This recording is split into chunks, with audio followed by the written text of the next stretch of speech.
Oh yeah, is it Tuesday already?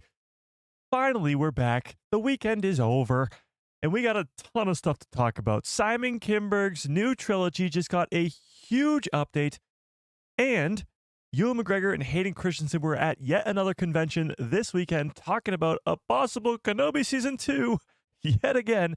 And to top that all off, we got a trailer for the next Star Wars show late last week. We got to go over that again. And Darth Revan is finally coming to Star Wars canon, what that means for the future of Star Wars content, and so much more, because it's Manny Jacinto's birthday, too. Shout out to the stranger. Shout out to the stranger, Kymir himself. But we got a lot to get into and not a lot of time, so without further ado, let's dive into all of it. What's up, everybody? How's everybody doing on this fine Tuesday afternoon? Yes, we are finally talking about the Simon Kinberg Star Wars Trilogy, the next Star Wars official trilogy that was announced months and months ago that we've never talked about. We finally get to talk about it today because it has to do with Andor.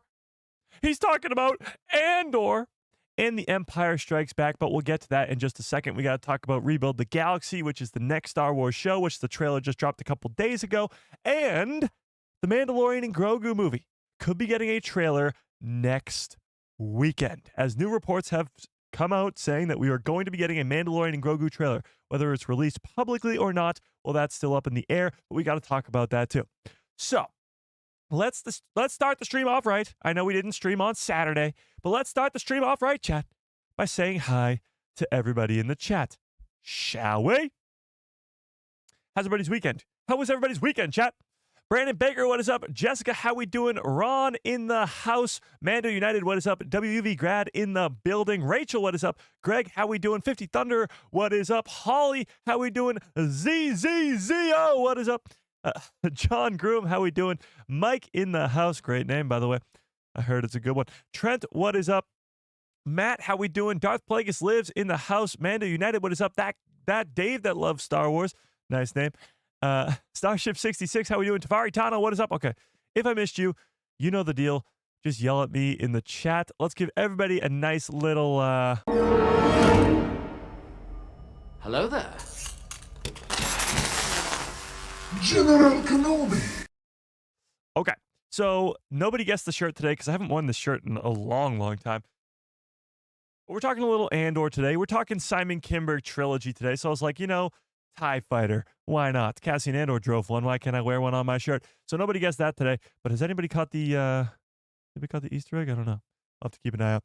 But if you don't remember, because it's been such a long time, we do two things now on this channel, which is one, you get 1,000 credits if you guess what shirt I'm going to wear before the live stream begins. And there's an Easter egg. I'll leave it at that. Something that has changed. What the hell? What happened? That was not the Easter egg.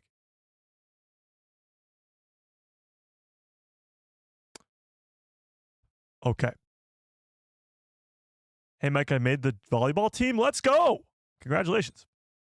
I could play some volleyball. That was my volleyball impression. Okay. The coin is different? No, same coin. Same Luke Skywalker coin hanging out right there.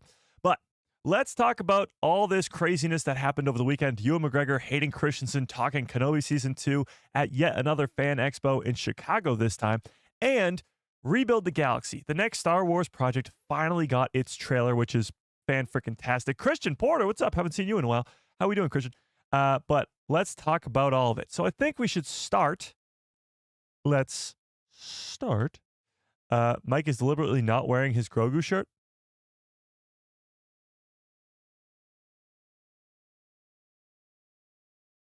Told you. Who told you that? Who told you? Hang on, we got a super chat, so let's start with that. Ron with the very generous $5 holla. Goddamn, Ron, I appreciate you. Says, welcome back, Mike. I appreciate that, Ron. I really, really do. Super chats, memberships keep the lights on over here.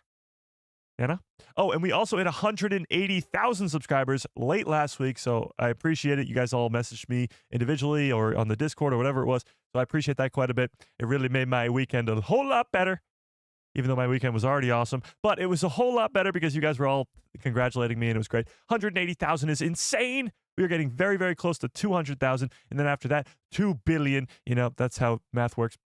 But let's start, I guess, why not? Let's start with watching the Rebuild the Galaxy trailer. Why not? Let's refresh ourselves with a Rebuild the Galaxy trailer, the latest and greatest for the next Star Wars show. Shall we? And while we do, on a scale of 1 to 10, how excited are you for this show? I know it's a Lego show. It's just, you know, it's not even canon to Star Wars really because it's a what if. Or is it canon because it's characters that we've seen before? I don't know. But it's not really like it's not Ahsoka Season 2. It's not the Maul series. So how excited are you on a scale of 1 to 10 for this upcoming show? We're not going to talk about it too much today because we got so much other news to get to. But let's start off by watching the trailer. All right, let's just start off there. Hi, we're all back. A little while ago, I accidentally mashed up the galaxy we all know and love for good. Good guys became bad guys. You insolent child. Bad guys became good guys. I find your abundance of faith encouraging. It turns out I kind of like this new galaxy. This could still be a good thing.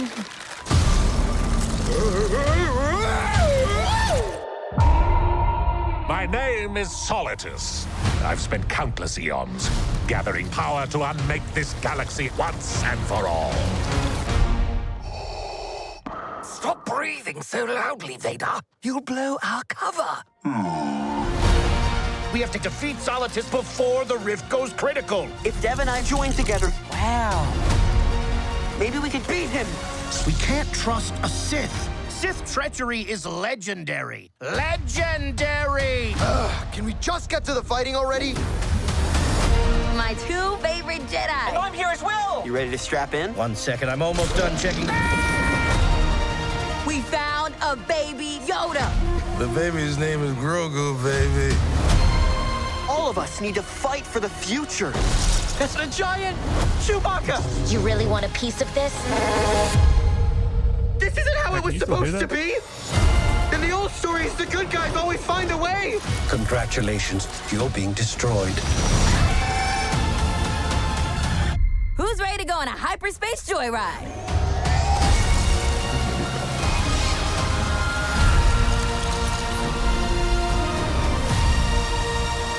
Who are you? The name's Jackson. You probably haven't heard of me because I'm a real deep cut. Okay. Did you guys lose the volume there at the end?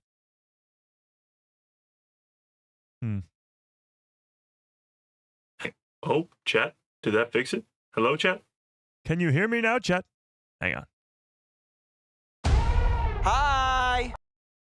That's problematic. You guys didn't lose it there? Well, I couldn't hear it. Okay, so that's fantastic. All right.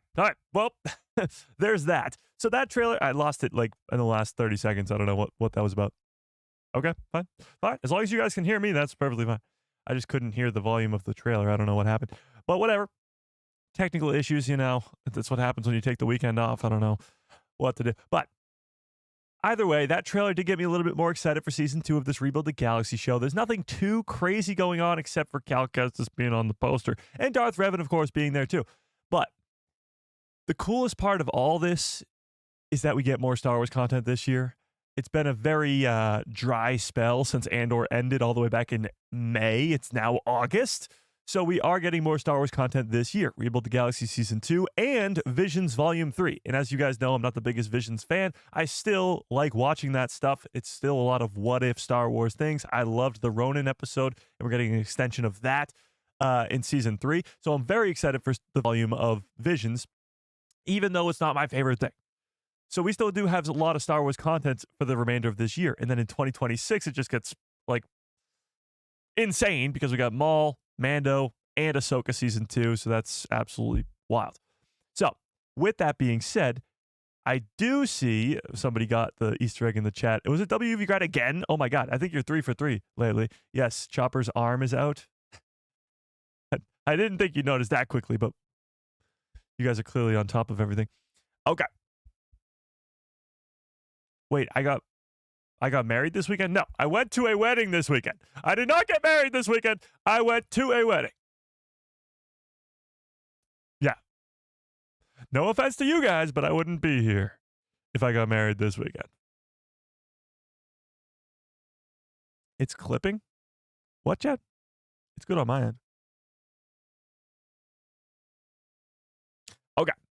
But we do have, yes, we've had this very dry spell of no Star Wars content for at least 3-ish, 4 months here. And now we finally get some back, and it's Rebuild the Galaxy, so it's sort of like, you know, a fun little whatever, but it's still Star Wars content, so my excitement level is growing every day, especially with Darth Revan being involved there. Now, with that being said, we do have the poster for this show as well, where you get to see Cal Kestis in the flesh right there, the first time he's ever been in anything else except for the video games that he's in, which is absolutely insane. So we get to see Cal Kestis in the series. And like I said, in the trailer, if I can find the exact frame really quickly. In the trailer, We're all back. we see this guy. Oh, come on. Beep, beep, beep, beep, beep. Oh, wait, maybe it goes forward. Nope, backwards. We see this guy. Boom, right there. Perfect. Darth Revan. Darth Revan.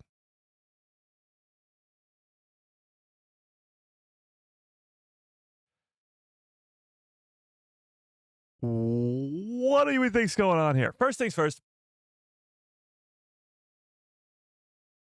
This is the first actual appearance of Revan in any form in this Disney era. This is his first appearance, and it just happens to be in a Lego show. So let me step back a second. There's been a lot of talk lately that the Old Republic will be the next phase of Star Wars. We'll see a whole, hopefully, saga of the Old Republic after we finish up the Mandoverse, after we go to the post-sequel world, when we get Dawn of the Jedi, that will hopefully be the stepping stone to get to the Old Republic. Now tell me in the chat, do you want an Old Republic project, whether it's a trilogy or just a show or a whole series, whatever you want? Do you want to go to the Old Republic? I should see a bajillion yeses in the chat right now. I think that's a no-brainer question. Disney has been sitting on this gold mine called the Old Republic for 13 years now, and we're just starting to see them tap in. Years ago, they announced the remake of Knights of the Old Republic, which has been delayed insane amount, but I believe it's being delayed now because they want to actually have that game out when they're doing Old Republic content. Because right now they're not doing any of that. They don't want just a game to be there with no other content to back it up, no movies or shows. So now we're getting a little bit of Easter eggs, I guess, or breadcrumbs, if you will, being thrown in all around the board of Old Republic characters. Darth Bane being in the Clone Wars. You had those statues of Old Republic Siths on Exegol in Rise of Skywalker. And now you have Darth Revan in Rebuild the Galaxy. Clearly, they're setting up towards some sort of Old Republic era in the future. Not right now, because we're doing the Mandoverse stuff and the Rey movie stuff and the Simon Kinberg trilogy, which we'll talk about today. But at some point in the hopefully near future, we will be getting Old Republic stuff. And this is just our first tease of Darth Revan. It'll be very interesting to see how he talks, who's his voice, and what he acts like, because this is the first actual canon appearance of Darth Revan in anything. Because before Disney bought the company, that's all now extended universe or legends, and it's not the canon of Star Wars. So will the voice be Keanu Reeves? Because that's the biggest thing. Who will be voicing the character? And will that voice end up being Darth Revan in the future? Because so many Star Wars fans, for years now, have been fan casting Keanu Reeves to play Darth Revan. I loved it at the time when it first came around, but since then, Keanu Reeves has not gotten any younger. No offense, Keanu, love you. But he's about 60 years old, I think. Somebody fact check me on that. Do you want a 60-year-old Keanu Reeves playing Darth Revan when Darth Revan's going to be around for hopefully the next 50 years in the Star Wars storytelling? We've been having 50 years of Star Wars storytelling. We're at 48 years right now. And Luke Skywalker is still a main character. Anakin Skywalker is still popping up all across the board. Darth Vader is everywhere. That's going to be the same with Darth Revan for the next 50 years. So you're going to want an actor who's young enough to play young Revan and can be around for a while to play Revan for the next 50 years. However, they have the opportunity here to make fans' dreams come true. He is 60. Okay, thank you. They have the opportunity for this show in particular to make fans come true. Have Keanu Reeves voice Darth Revan in the animated Lego Star Wars Rebuild the Galaxy series. It'd be perfect. Is Cameron Monaghan voicing Cal Kestis? Yes. Cameron Monaghan is the voice of Cal Kestis in this series. That's been confirmed. Yeah. Keanu's going to play him till he's 90? I don't think so.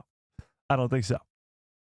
But they announced the voices of many characters in this Rebuild the Galaxy show. The one that they didn't announce is Darth Revan. So it would be awesome if they got Keanu to come in and voice Darth Revan just for this one-off thing to please fans and go, look, we got him. He's Darth Revan for the first time ever. And then when they go back to do live-action Darth Revan or animated or both, it's not Keanu. Or maybe Keanu just serves as the animated voice of Darth Revan. When you look at the characters we have now, the voice of Anakin is not just Hayden Christensen. It's Matt Lanter, too. It's not the Obi-Wan Kenobi. It's not just Ewan McGregor and Alec Guinness. It's James Arnold Taylor, too. Ahsoka Tano is not just Rosario Dawson. It's Ashley Eckstein, too. They have different counterparts to live action and animation. So Darth Revan could be a very similar case here, where Keanu Reeves, they could please all the Star Wars fans who've been fan casting him as Darth Revan for years and have him be the voice of Darth Revan in animation. What do we think of that, chat? Is that a good idea, great idea, horrible idea, or fantastic idea? What do we think? Because I think when you go live action Revan, you have to do a younger actor who's probably in their early 20s, because you got to do the whole story of Revan. Start with him young as a Jedi and then go through the entire story. You can't have a way older actor playing this young character because you're going to want to have him around for a long time. But hey, that's just me. That's just me. You guys check out the new cup we got today?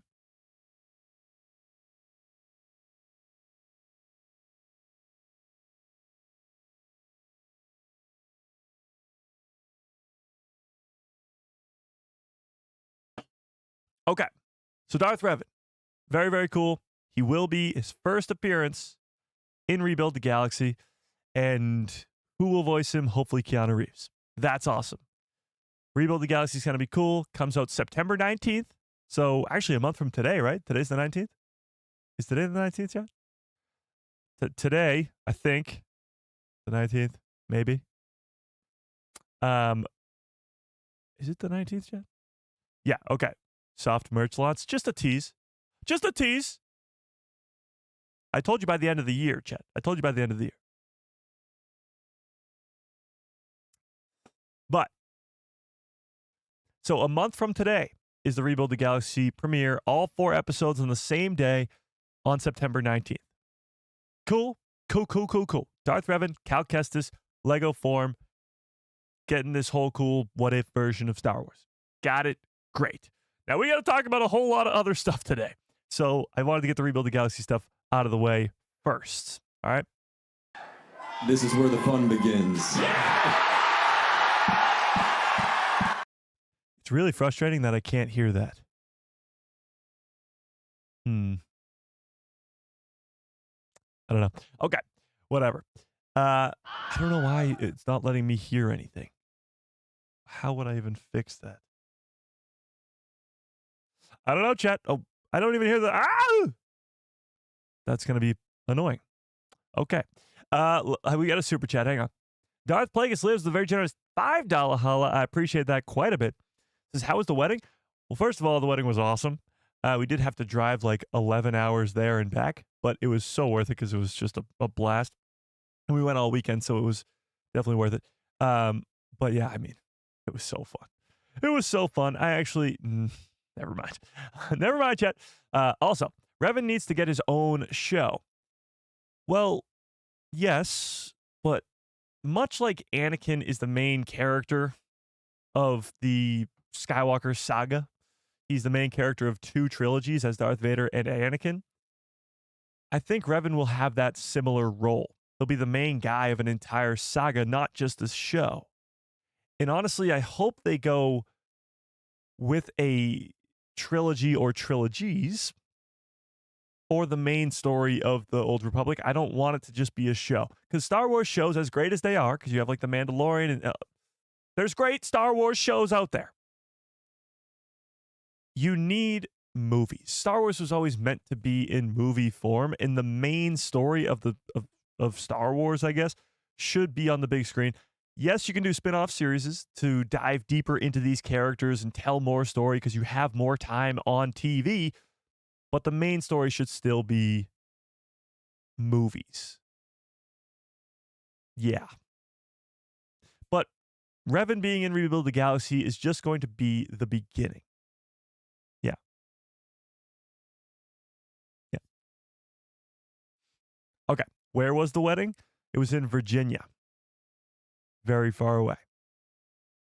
Yeah. Mike, you're engaged? No, I'm not engaged. What? Who's spreading these lies in the chat? Who is spreading these lies? It wasn't my wedding. Was it a Star Wars wedding? No. No, it was not. No. Okay. Where were we, chat? Oh, yes. Revan needs his own show. Also, can't wait for Simon to cook on Star Wars again. Yeah, we'll get to the Simon Kimberg stuff in a little bit here. I want to go to the Kenobi Season 2 stuff first because Ewan McGregor, Hayden Christensen were saying some crazy stuff this weekend. Yeah, we'll go with that. So first things first, let me actually put up a poll in the chat here. Just realized we haven't put up a poll yet. If you haven't smashed a freaking like in this stream, what the hell are you waiting for? But let's put up another poll. Let's put up a poll. Do you want Kenobi? Why can't I spell Kenobi? Season 2. Yes or no? Do you want Kenobi Season 2? Honestly, another Michael of Star Wars says, you were in Virginia? I'm in Virginia. We could have met up. I would have met up with you, but yeah, we were literally, from the moment we got to Virginia to the moment we left, we were just jam-packed. I would have loved to be, hey, if we got to do a meetup at some point, chat, at some point, whether it's a Mandalorian and Grogu movie theater cool meetup thing there or wherever, we'll do something soon. Okay, but Kenobi Season 2, let's talk about it. So I'm not going to be able to hear this, but you guys can. So I'm just going to try and read his lips. But take a look at this. This is Ewan McGregor talking at Fan Expo Chicago this last weekend. Take a look at this. Excellent. I won't tell you anything about it because it will spoil the surprise. But it's going to be fun, that one. And then I haven't done it. I did a play in London recently. Thank you. And I loved that, but I haven't made anything since Flowervale, which was last spring. You know, somebody give me a job. Come on, come on, Disney. Season 2, for goodness sake. What are we waiting for? What are we waiting for? All right, so listen. Everybody, I need y'all to go on the social medias we were talking about, and it's hashtag Obi-Wan Another, okay? That's what it is, okay? Hashtag it right now. Any chance... Okay, so you guys could hear that, right? Yes? I couldn't hear anything, but I could read his lips, and I have watched this before, so that's fine. He sounds like Shrek, what? So with that being said, he's calling out Disney. He's demanding a Season 2. He's joking about not getting work because he hasn't filmed anything since last spring.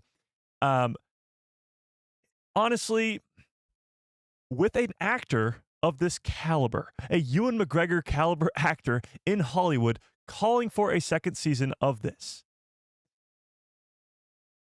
I think it's going to be made. He wouldn't be sitting here making these jokes, screaming at fans about how he wants to make season 2 if there wasn't something happening behind the scenes that would actually be making a Kenobi season 2. They must be making some sort of strides towards actually making that series. Now, as you're aware, Kenobi season 2 has not been announced yet in any sort of form by Lucasfilm. It hasn't even been reported by pretty much anybody that they're making a Kenobi season 2 over there at Disney. So, as of right now, there is no confirmation at all that there's an Obi-Wan Kenobi season 2 in the works. However, this is not the first time we've been talking about Ewan McGregor talking Obi-Wan Kenobi season 2. We talk about this regularly because he goes to conventions, he goes to fan expos, he goes to all this stuff and screams about it, demands it, because he knows, 1, fans love it, and 2, it might actually work. When Star Wars fans come together to do some great cause, it usually ends in what they want happening, whether that's good or bad, because you have some good instances and you have some bad instances. But whether it's good or bad, when Star Wars fans can come together, we usually can get something to happen. And I think that's what Ewan McGregor's trying to do here. Whether it's already in the works or not, I think a lot of people would want a Kenobi season 2. Now, what that Kenobi season 2 would be about, well, that's completely up in the air. Whatever Lucasfilm comes up with, we'll have to wait and see. But as I look at the poll right now in the chat, 80% of you guys say yes, you do want a Kenobi season 2. And that honestly doesn't surprise me. Kenobi season 1, although it had its moments of people not really liking Reva, the chase scene with Leia wasn't whatever. There is so much great. And the great way outweighs the bad in Kenobi. The rematch of the century is fan-freaking-tastic. Qui-Gon Jinn showing up as a Force Ghost at the end. Vader versus Reva, stabbing her and doing all that stuff. Vader pulling the ship out of the sky. Absolutely insane. All that is way, way, way better than all the bad or the bad in the show. So to me, I look at the Kenobi as a Kenobi series as a huge success. Well, numbers-wise, it is a huge success, but just purely based off of the content, it's a huge success because right now, when you look at the story of Star Wars, one of the most iconic moments of the Obi-Wan and Anakin relationship, that from beginning in Phantom Menace all the way to the death in A New Hope, one of the core pieces of that story now is Anakin's gone, I am what remains, in that whole interaction after their epic battle in the final episode of the Kenobi series. So that's a wild success to me. The problem is, what do you make a season 2 about? What would be a second season that can not only top season 1, but actually just live up to the same hype, live up to the same expectations? Because you can't have Vader and Obi-Wan every 4 years having this epic battle in the desert. It can't happen. It just can't. They can't meet until A New Hope. So what would Kenobi season 2 even be about? What do we think, chat? Darth Maul? Well, you can't really do Darth Maul because, well, we know what happens to Darth Maul. Rebels already tells that story. Maul comes to Tatooine after finding out that Kenobi's still alive and dies to him in this pretty epic fight. So you can't really do that. Older Obi-Wan? Interesting. Kenobi season 2. Older Ben Kenobi just hanging out with the local McDonald's with other elderlies, just drinking some coffee and talking about ships in the good old days. That sounds like the worst idea I've ever heard in my life. No, thank you. I do like the older Kenobi idea, though. Like, make him look more like Alec Guinness's Obi-Wan. Maybe a couple years down the line, maybe some Inquisitors come to hunt him down. Or, I mean, I always bring it up, but the Asherad Het story of him fighting a Tusken Raider with a lightsaber, that'd be pretty cool. That'd be pretty cool. Setting up a Darth Krayt, for the future. But one thing is obviously clear. Whatever the second season would be about, villain-wise, it would have to have Obi-Wan training with Liam Neeson's Qui-Gon Jinn to become a Force Ghost. Because one of the coolest aspects of the Clone Wars is how they dive deep into the Force itself. Season 6 of the Clone Wars, although it was cut short, has the arc where Yoda learns to become a Force ghost. He goes off on this crazy adventure to Korriban or Moraban, and then goes to and talks to Darth Bane's ghost, and then goes and meets the wills of the Force. That stuff, the diving deep into what the Force is, that is the thing I want to see in live action with Obi-Wan Kenobi and Qui-Gon Jinn. Now, would Obi-Wan have to leave the planet and go to a place like Moraban? Maybe. And how they would have to figure that out with him not keeping Luke safe. Maybe they'll have some sort of babysitter like Ahsoka Tano show up or whatever. Maybe. Or if it's just all in his head, in all some sort of Force vision in his head where he learns the ways and maybe meets the wills or whatever it may be. There needs to be that aspect in season 2 of all that Force ghost stuff. Because there's a big old question mark in Star Wars. Oh, there's a lot of question marks in Star Wars, but one of the biggest ones is Force ghosts, how they work, how you become a Force ghost. And I think with the combination of a Kenobi season 2 and Ahsoka season 2, we'll get a lot more answers to how that works. But in terms of a villain, for Kenobi season 2, it's going to be hard. Like, it's really hard to one-up the rematch of the century because that lived up to the hype. That did it. So how do you beat that?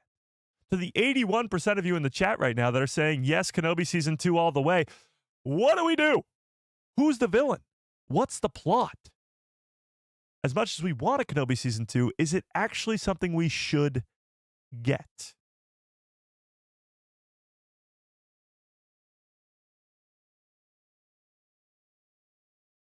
What do we think? Whatever happens in Kenobi season 2, he still had never heard of the Millennium Falcon. Yes.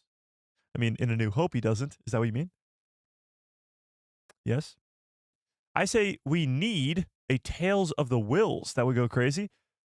That would be interesting. Or Tales of the Force type thing. That'd be kind of cool. Explaining the Mortis gods and explaining the will. Actually, that's a great idea because when it came to Ahsoka, the first season of Ahsoka, they had Tales of the Underworld, or no, Tales of the Empire to sort of explain some of the stuff that was going on there with Morgan Elsbeth and Grand Admiral Thrawn and how they know each other. Tales of the Empire actually almost explains a lot of that stuff. So maybe they could do a similar thing with a Tales of the Force or Tales of the Wills that could explain what's going on with the Force ghosts and the wills of the Force. That'd be cool. I like that. I like where your head's at. How much power does a Force ghost have? Yoda was sending real lightning. True. So the sequel trilogy actually expands upon that a lot more because you have Yoda calling in a lightning strike to burn down the Jedi Temple on Ahch-To. You also have Luke Skywalker grabbing a physical lightsaber out of midair as a Force ghost. So how powerful really are these Force ghosts? Well, that's something that needs to be explained. Yeah. Okay. So we got Obi-Wan and Qui-Gon's Force ghosts are mismatched partners who fight crime on Tatooine but don't play by the rules. Incorrect. No. Obi-Wan learning how to become a Force ghost and needs to go on a mission to find an artifact to learn how to become a Force ghost, and he needs help from Quinlan Vos? Okay. But then he has to leave Luke. Like, that's a big deal. Like, leaving Luke was a big deal in season 1, but it was because he had to go save Leia. It could focus more on the hidden path and have Cody reunite with Obi-Wan. As much as I'd love to see Commander Cody return, I don't know if they go down that route with the Kenobi season 2. Yeah. Maybe it depends on how powerful the Force user was in real life. Yeah, I'm sure it does vary per person. Yeah. Oh my God. You guys have lost your minds, chat.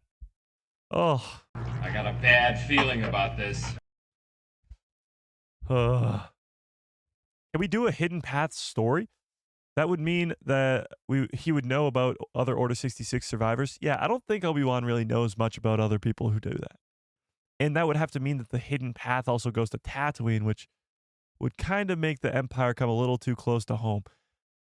Vader can't find Obi-Wan on Tatooine. That's a must. I mean, the Empire can't find him either. That's a must. I really don't know. As much as I would love a Kenobi Season 2, on paper it sounds like a fantastic idea. Kenobi Season 2, the second one. Fantastic. But once you dive into the plot, once you find out who is where and who's the villain and how Vader and Kenobi can't fight again, is it really something that should happen? Clearly Ewan McGregor wants it. And so do a lot of the majority of Star Wars fans, as you can still see, 80% of you say yes. But what would it be? What would it be about? That's the problem. Yeah. They could figure out that Luke thing. What? They could figure out that Luke thing by having, Reva watch him. We did never see her leave the planet, did we? Yeah, the whole Reva thing is kind of an issue. Reva didn't die at the end of season 1. She's still just roaming around. And Reva's not in anything else post Kenobi either. She's not in the Mandoverse or anything like that. I don't know.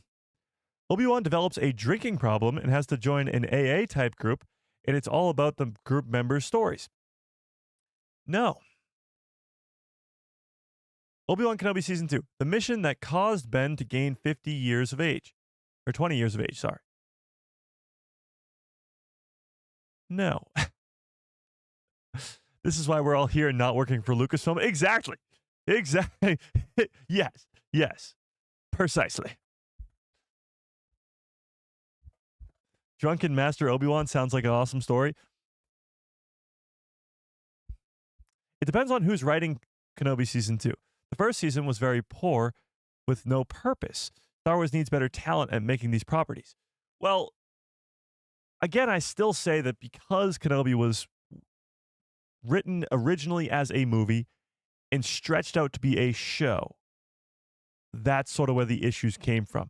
It's a 6-episode series, which should have been a 2.5-hour movie. And when you take the best 2.5 hours from that show, the beginning on Tatooine, having to be forced off to go save Leia, and then going and saving Leia, fighting Vader twice in the rematch of the century, all that stuff would make an incredible movie.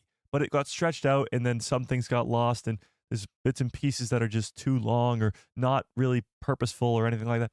So that's where I think it went wrong. If you have it originally written to be a season 2 from the beginning and not a movie, then I think you'll be better off. Yeah. Yeah. What doesn't make any sense with all that Kenobi Leia storyline was why in Empire Strikes Back, did Yoda inform him that there was another, as if Obi-Wan Kenobi didn't already know? That's actually a good point. Honestly, the Yoda line of "there is another" is still up for debate today, whether he was talking about Leia or not, because at the time they weren't brother and sister. I mean, the beginning of the movie, they're making out. So, honestly, I don't know. I never claimed to know everything. I'm not going to sit here and be like, oh, yes, of course, because this and that. No, I have no clue. I don't know. Who was the other? Who was the other, Chad? Another chosen one? Well, no. When Luke leaves Dagobah in Empire Strikes Back, they're watching him fly away, and they're trying to get him to stop. And Yoda says there is another. But it's still been up for debate to this day of who that other actually is. Was it Leia? Or was it somebody else? Was the other Anakin, and Yoda knew that he would eventually turn back? I don't know. I don't know. It would be very strange if it was Leia because, well, at the beginning of that movie, they are sort of, making out. And that would be a little bit strange. The other was Huge Wang. Okay, no. Incorrect. No.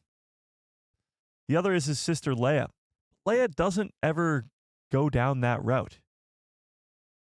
And even when she does after the original trilogy, she stops almost immediately. Yeah.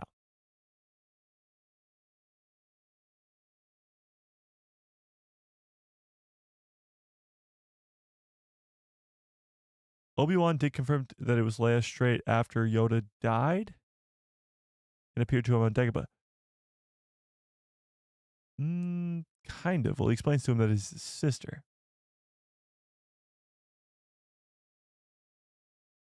Yeah. The long-term answer is the moment of redemption of Kylo turning back to Ben, I guess.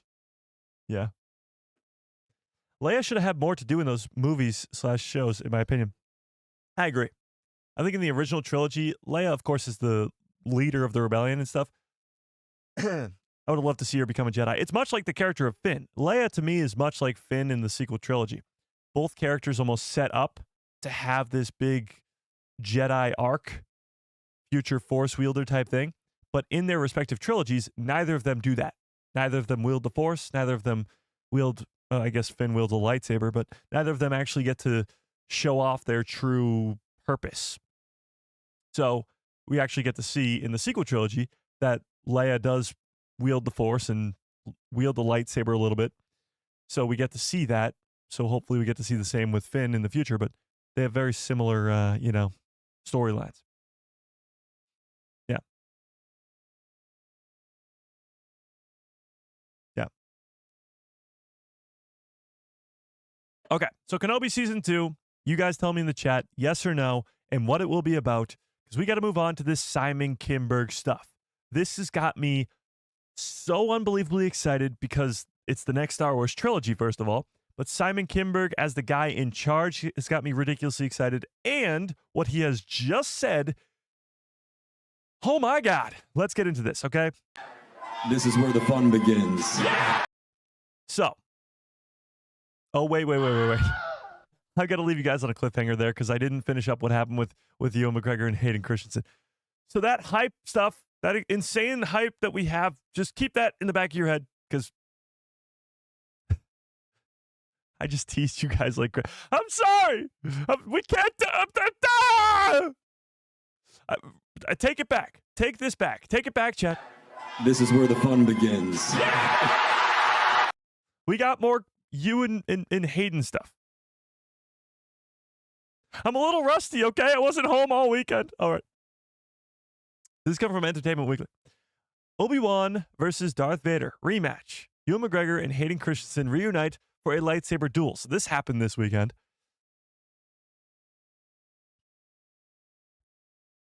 Oh.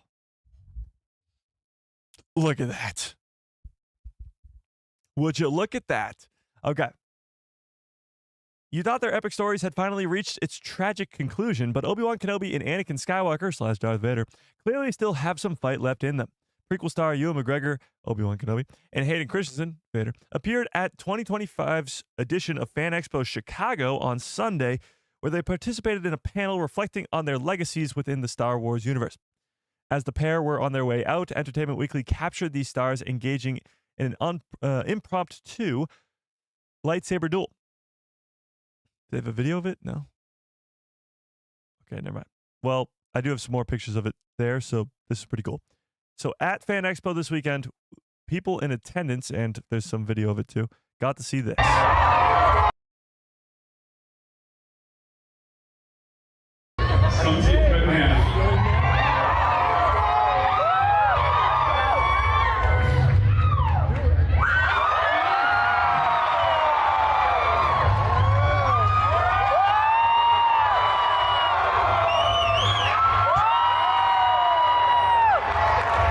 It's so cool. So fans in the audience gave them these lightsabers, and they started swinging them around. Of course, Hayden doing his iconic Anakin move of the spin behind the back thing right here. Ewan trying to figure it out, too.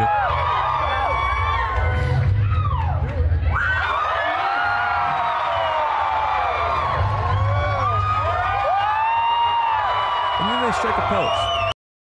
Oh. And then they strike this pose. Ewan doing the iconic Obi-Wan, 2 fingers out, over the head. and Anakin holding it. Boom, right there. Kind of like a Qui-Gon Jinn-esque. So badass. Having these two going on these con tours all the time is just awesome. We know for a fact Hayden will be in Ahsoka Season 2. The rumor is that Ewan will also be in Ahsoka Season 2 in the Clone Wars outfit. But just getting these two, being a prequel fan, being kids who grew up on the prequels growing up now and getting to see these two still hash it out on stage.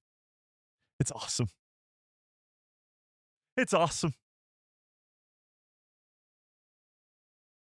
Yeah. So there's that. That was pretty cool. Ewan and Hayden still having fun, still going on tour and telling people to go tell Disney we want Kenobi Season 2. So there's that. Now we can move on to the Simon Kinberg stuff. So let's take a look at this. Simon Kinberg was just in a recent interview with Games Radar. So here's what he had to say. Take a look at this. Articles from Screen Rant because we love Screen Rant so much. Star Wars' new trilogy writer teases their approach for the next set of movies. And as you can see here, Cassian Andor. So fans of the Andor series and the writing specifically of the Andor series will quite like this. Take a look. As the Star Wars universe continues to expand across TV and film, fans have been eager, to say the least, to learn more about the franchise's future on the big screen. In 2024, it was announced that the franchise was developing a new Star Wars trilogy headed by Invasion showrunner and longtime sci-fi writer/producer Simon Kinberg. Now, some people have been like, Simon Kinberg made 2 horrible X-Men movies, so he's the worst ever. But he also made the good X-Men movies, and he co-created Star Wars Rebels. But we'll get to that in a second. This was announced in 2024 and confirmed by Lucasfilm themselves in 2025 at Star Wars Celebration. Kathleen Kennedy, Kathleen Kennedy and Dave Filoni came out on stage, confirmed that this trilogy is happening. But because of all the other announcements at Star Wars Celebration, this kind of got lost in the sauce, even though it is the next Star Wars trilogy. It was, hidden behind all the other big announcements of the Maul series and Ahsoka Season 2 and all the other greatness. And Star Wars Starfighter, all that stuff. But we finally get a big old update. Apart from Kathleen Kennedy's statement that Kimberg's new saga will be the most important for Star Wars' future, Lucasfilm has remained characteristically tight-lipped about this project. If Lucasfilm can do one thing, it's keep a secret, and they do really good at that. There has been speculation that Kimberg's trilogy continues on the previous mainline films, which I really hope not. Debuting episode 10, 11, and 12, with Daisy Ridley as a central protagonist or even acting as a complete Star Wars reboot for the future. I really hope this isn't the case. I think the Skywalker saga came to an end with Rise because Palpatine's death and the close of Luke's story, or the Skywalker bloodlines story, and that should remain that way. If it is going to be the beginning of a new saga, that's perfectly fine with me, but do not do a continuation of the saga with the Simon Kinberg stuff. Please. So, now in this interview with Screen Rant, Kinberg finally opened up about his creative philosophy with this new Star Wars trilogy following his sci-fi drama TV show. Now, I'm going to be completely honest with you, Chad. I've never heard of or even seen Invasion, so I have no idea what they're talking about here. But Invasion is apparently this new drama TV show. Has anybody seen it? Tell me in the chat. Invasion. Let's see. Invasion show. So Invasion Season 3 just came out on Apple TV. Or it comes out on Apple TV in 3 days on August 22nd. So Invasion, I've never seen it. Tell me if you have in the chat. It's an Apple TV show, I guess. Kimberg is a writer, or Kimberg created it with David Wheel. Well, sure. It's a drama sci-fi, so Its reviews don't look too great. It's got a 6.2 on IMDb out of 10. But I never even heard of it. So tell me in the chat if you have. But when asked about how Invasion would impact his Star Wars project, Kimberg expressed the need to find a balance between epic visuals and intimate characters' explorations. That's always what Star Wars has sort of been about, is telling great stories with these great characters while also giving insane visuals of the Star Wars universe, giving great battles on planets that we've never seen before and giving cool new looks to the Star Wars universe while also still giving good character developments. Yeah. Mike, they just came out with the behind the scenes of Andor Season 2. What, right now? Right this second? Hang on. Is this true? Right this second on YouTube? Or, oh, they did. 2 minutes ago. 2 minutes ago. Should we watch this, chat? We'll watch it after the Kimberg stuff. No, let's watch it now. Breaking news! Behind the scenes, Andor Season 2. Let's take a look at this. Luthen. Oh. This is 8 minutes long, chat. Let's watch it. Should we watch it? I think we gotta watch it, chat. This is where the fun begins. All right, let's do this. 2 minutes ago. I think, yeah, oh, this is for your Emmy consideration in all categories. So this is sort of just to remind people how great Andor Season 2 was. Let's comment. Hang on, chat. Let's comment on this first. Andor Season 2 should win every single Emmy it's nominated for. Oh, and even the ones it's not nominated for.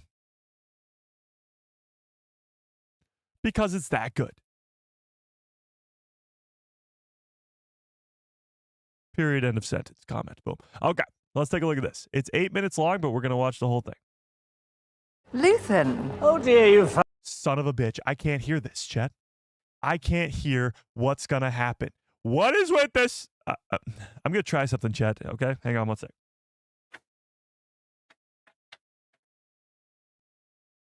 Hello, hello, hello. We good? Found me. I fixed it. I can hear it, chat. I'm a genius. I just unplugged it and plugged it back in. I'm a freaking genius, chat. Okay, let's watch this. I am so smart. I am so smart. Call me smart. I don't know. I was trying to think of somebody smart in Star Wars and I can't. Call me tech, okay, chat? Tech. Damn, I'm already dead. Shit, I should have picked a living character. Okay, never mind. Luthen. Oh dear, you found me. When it comes to casting for Andor, our general hope is to cast really brilliant actors in all the parts, big and small. Thrawn, yes, thank you. Call me the big blue meanie. Thank you. All. Tony Gilroy, who is the showrunner and writer of Andor, thought long and hard about every person's journey, whether or not they'd have one line or a lead in the show. So we want to make sure we're just getting the best acted in all of those parts. I'm Nina Gold, casting director on Andor. And I'm Martin Ware, I'm casting director on Andor. Let's keep making avoidable mistakes. Let's keep overreacting. Here's Luthen and Claire. Oh, okay. So I didn't read the whole title of this. It's Andor Season 2 behind the scenes commentary with casting directors Nina Gold and Martin Ware. So casting directors, I mean, let's be honest, chat. From getting big-time actors like Stellan Skarsgård to nobodies we've never heard of, and it literally being Elizabeth's first acting role ever as Clea, Jesus, as Clea, they really do, I mean, the casting of this show is absolutely impeccable. Obviously, Stellan Skarsgård is completely a genius. We needed to find someone to play Claire who, whilst being a young woman, could match him in authority and intensity and could go toe-to-toe with him in all situations, such as this one. And she really did that. And with Stellan, because he kind of plays two parts in a way for quite a lot of the show. The gallery owner requires quite a lot of lightness of touch, and then he's got the darker side, so it was just finding someone who could do that journey with him. She really had this inner command and real authority. Yeah. You know what's funny about that scene? That happened before we learned about their backstory. We didn't know that there was this whole, like, almost father-daughter relationship going on with Luthen and Clea until the episode where Luthen dies, episode 10. Or is it 10? 11, sorry.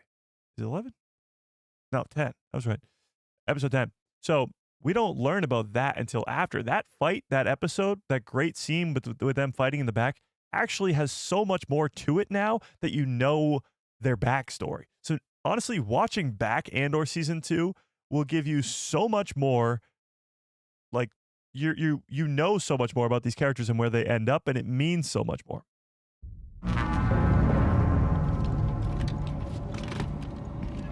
So this is a scene with Mohammed Bayer and Forrest Whitaker. And when we were casting season 1, we cast Mohammed in quite a small part in the Ferrix world.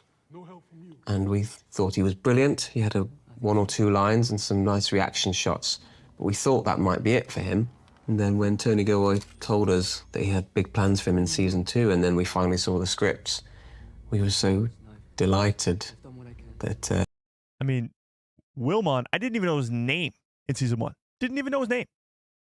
Like, that's how you go from no to, oh my God. That's how you go from a nobody actor, or nobody character even, to one of my favorite characters in season 2. Like, that's just genius. But Wilmon got cast to play pretty much nobody in season 1, and then in season 2, he just gets this way bigger role. You saw Guerrero lying in this scene? Yeah, remember this is the one where he's trying to figure out who was the mole in his operation. This was in like episode 4 or 5 maybe of season 2. Bilbo, yeah, actually, I don't know. Tony had seen him, loved him, and wanted to write this amazing part for him. And that Tony had really believed in him from his appearance in season 1, could really spot that he had all this going on for season 2.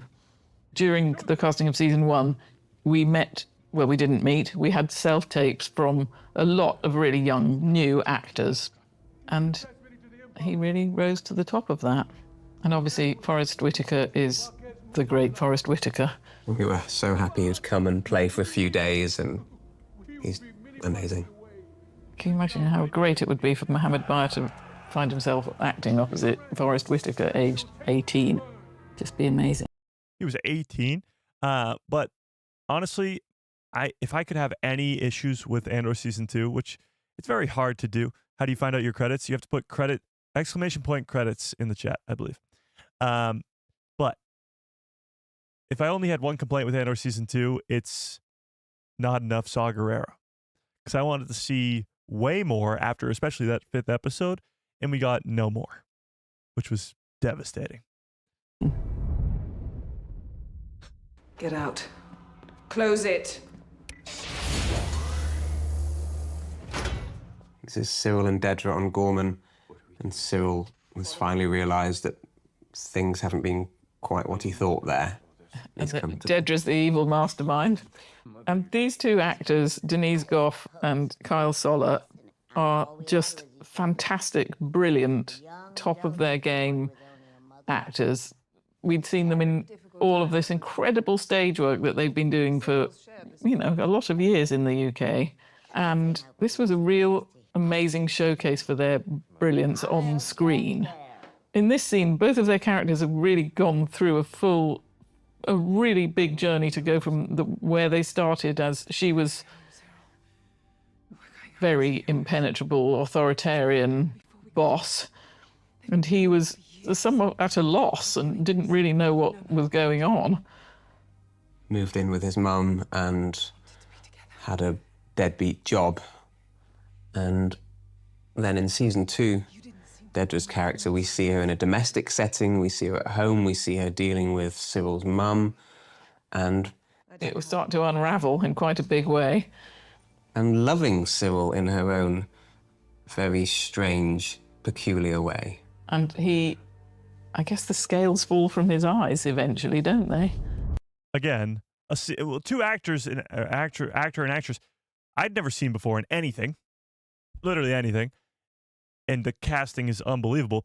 But that scene right there, the Cyril realizing what's going on and then leaving the Empire voluntarily and then obviously walking out into the courtyard and dying, but that scene right there, him going against everything, literally everything that he's stood for since episode 1 of season 1, but a character going from, again, one of my least favorite characters of the entire series, just eating cereal with his mom the entire first season, to becoming one of my favorite characters, if not my favorite character of season 2. And then, of course, going to die there. But that scene right there being absolutely incredible. Honey Badger, what's up? How we doing?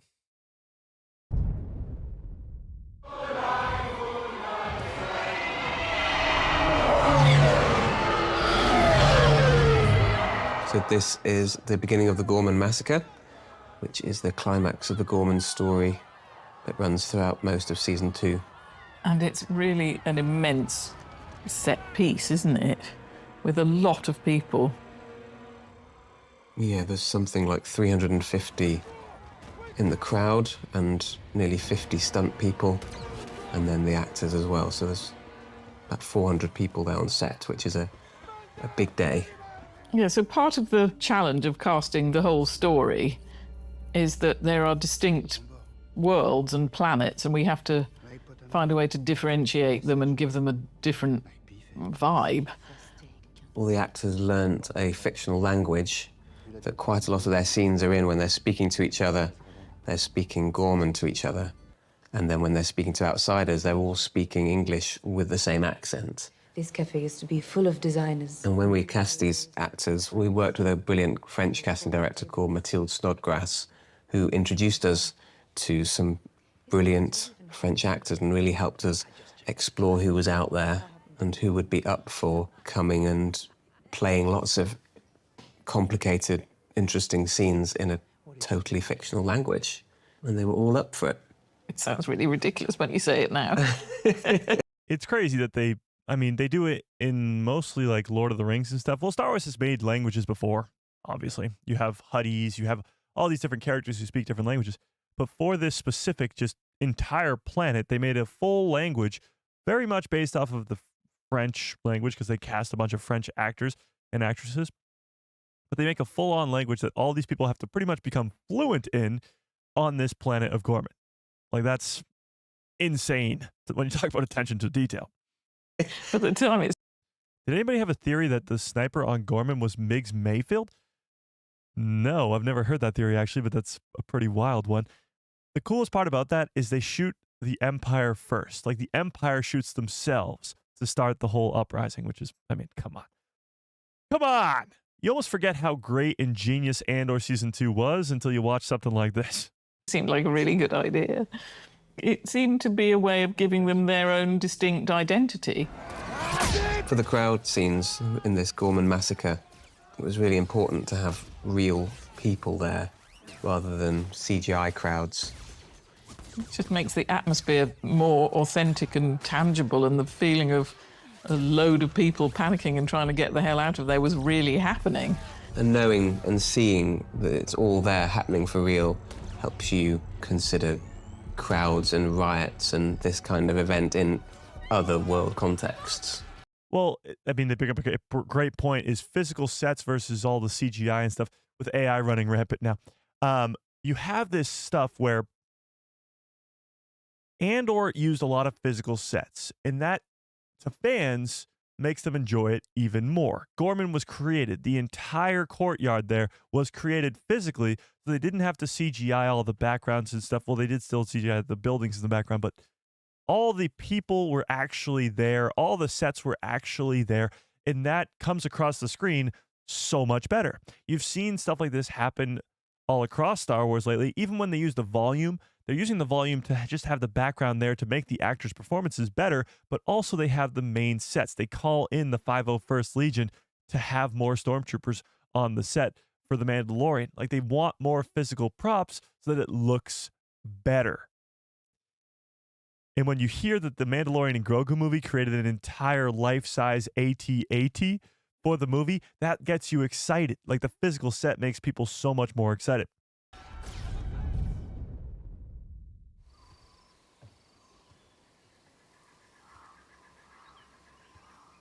This is a scene where Cassian's woken up and found that Bix has left early in the morning and starts listening to a voice message. Oh, I don't know if I can watch this. This is like the most brutal scene ever. She's left for him. And this is Adria Arjona, who we cast in season 1, which is probably now 5 years ago.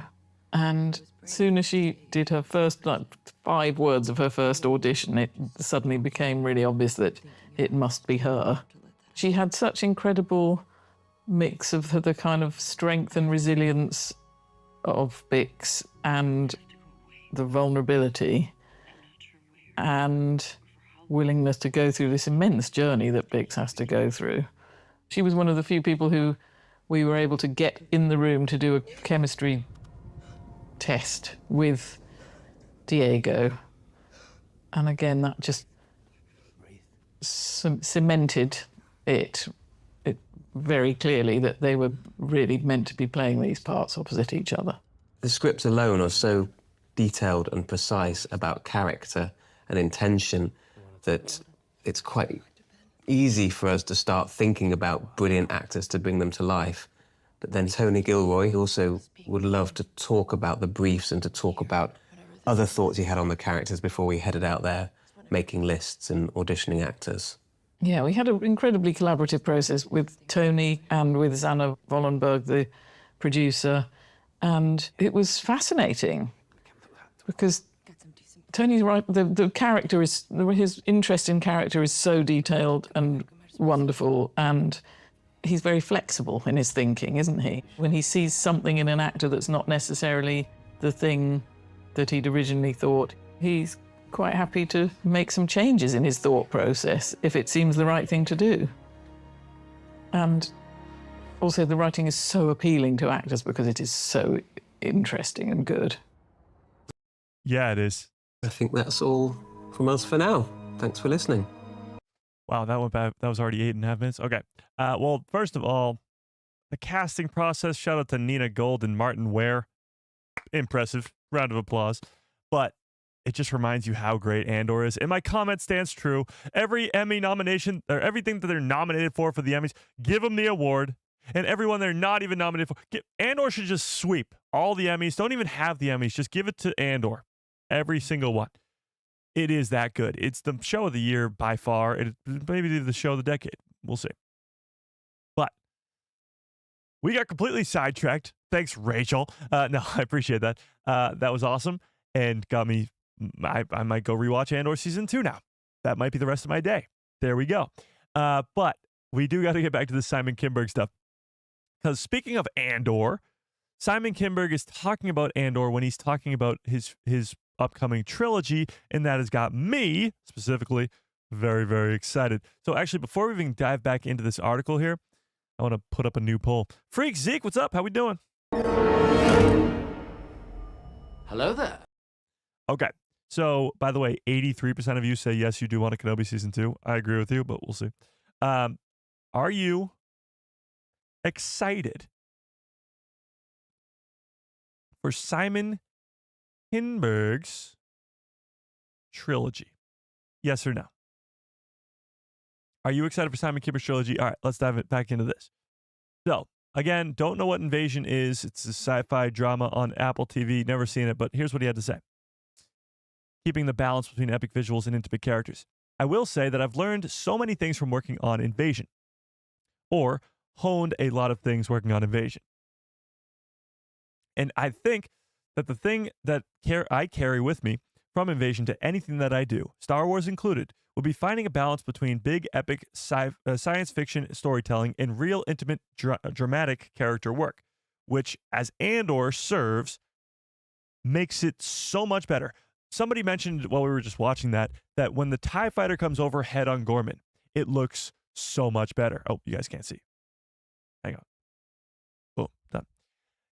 It looks and sounds scary. Like the TIE fighter actually sounds scary as it comes overhead.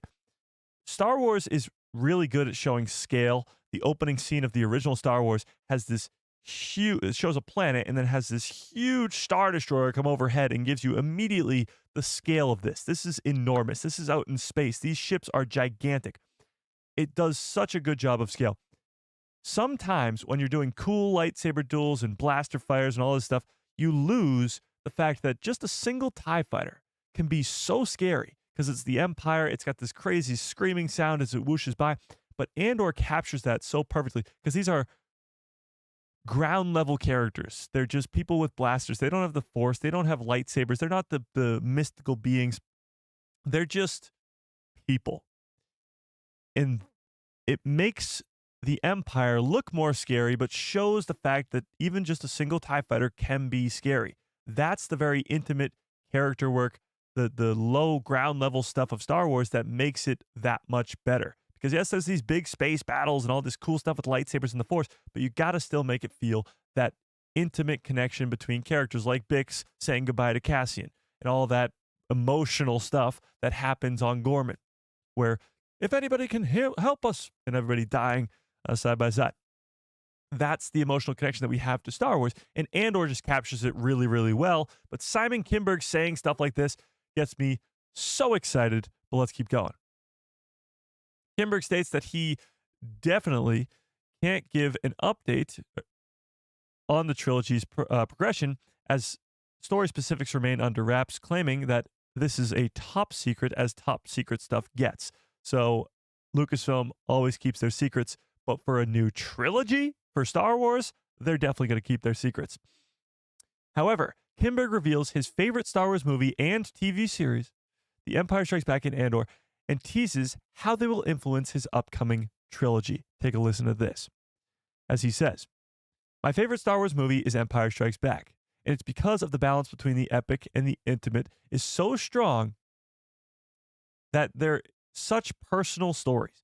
The Empire Strikes Back of the original trilogy does tell the love story between Han and Leia perfectly, Luke's journey through learning to wield the Force and training with Yoda and then confronting his father and learning that it's his father perfectly, while also doing these insane, cool, epic fight scenes. The Battle of Hoth, the lightsaber duel at the end of the movie, all that crazy stuff.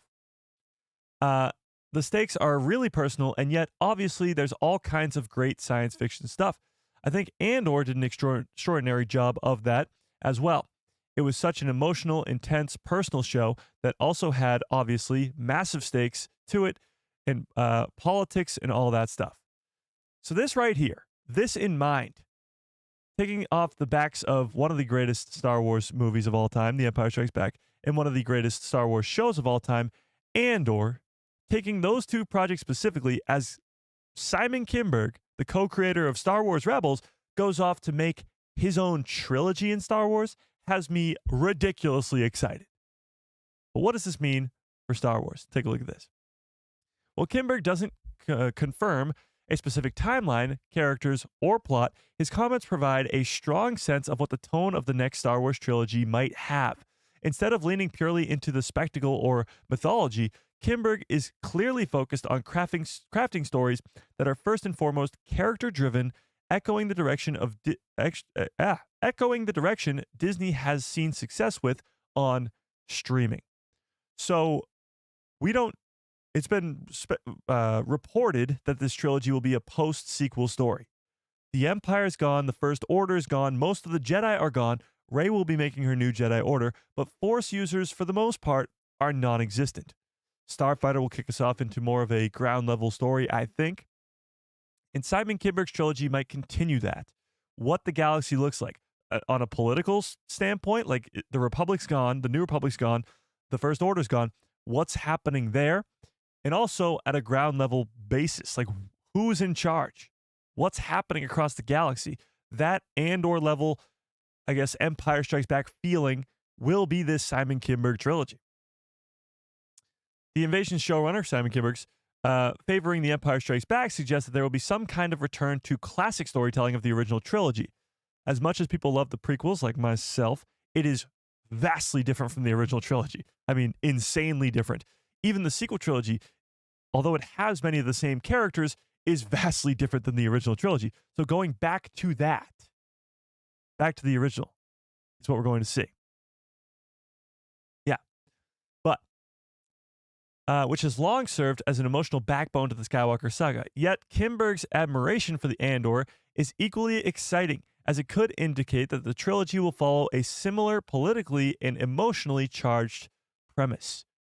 Brand new characters. That's what Andor is. Other than Cassian himself and Mon Mothma, it's all brand new characters. It's Luthans, it's Cleas, it's Bixes, it's Vels, it's Wilmons, it's Cyrils and Dedras.